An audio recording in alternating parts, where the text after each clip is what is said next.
Do you ever feel like there's another voice inside you, sometimes advising you, sometimes criticizing you? Or that almost magnetic attraction to certain types of people, as if they have something that completes you?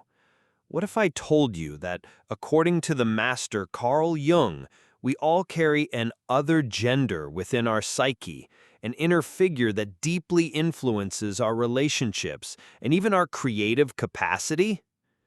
Carl Gustav Jung, the psychologist who loved diving deep into the mysteries of the soul, introduced us to two powerful archetypes, the Anima and the Animus.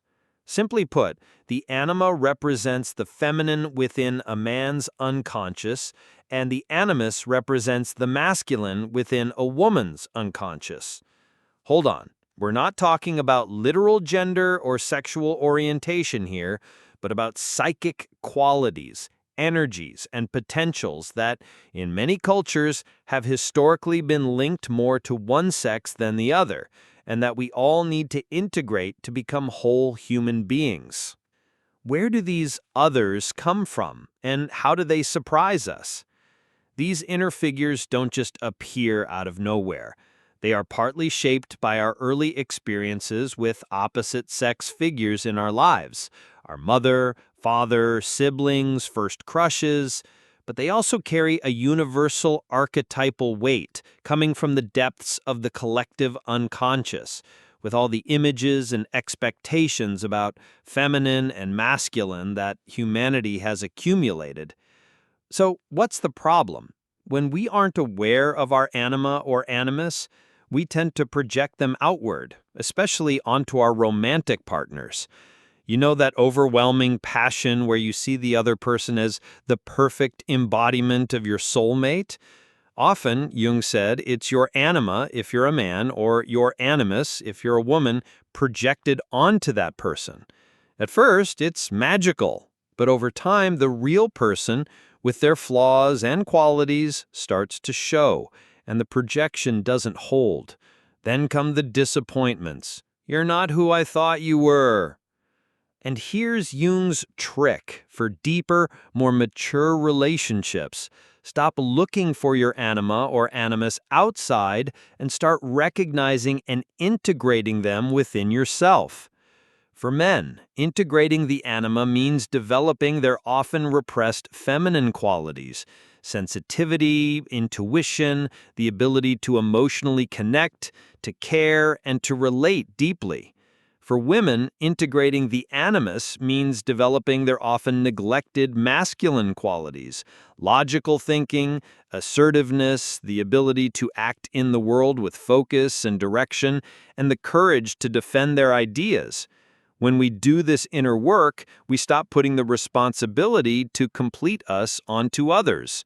We seek partners who are whole themselves, and the relationship becomes a meeting of two more conscious beings with less idealization and more reality. The depth comes from this exchange between two more complete individuals. But it's not just in relationships. Jung saw the anima in men as the great bridge to the creative unconscious, the inspiring muse that breathes ideas, imagination, and artistic sensitivity, and the animus in women as a source of logos, meaning, and clarity of thought that can give structure and direction to creative intuitions, allowing ideas to manifest powerfully in the world. When these internal energies are well developed and integrated, our ability to create, innovate, and find original solutions to life's problems gains tremendous strength. Do you know your inner other? So, how is your relationship with your anima or animus? Do you tend to fall for the same type of person, maybe idealizing too much? Do you feel difficulty expressing your sensitivity if you're a man, or your assertiveness if you're a woman? And your creativity, how is it? Observing these points can give clues about how well integrated this other living inside you is. Understanding and integrating the anima and animus is a lifelong journey of self-knowledge, an essential part of Jung's process of individuation. It's an invitation to explore all our potentials beyond gender labels and become more complete human beings with richer relationships and a more creative life. How about starting to pay attention to this other that inhabits you? What qualities of theirs would you like to bring more consciously into your life? Share your thoughts in the comments. If you enjoyed this journey through the psyche, don't forget to like. See you next time.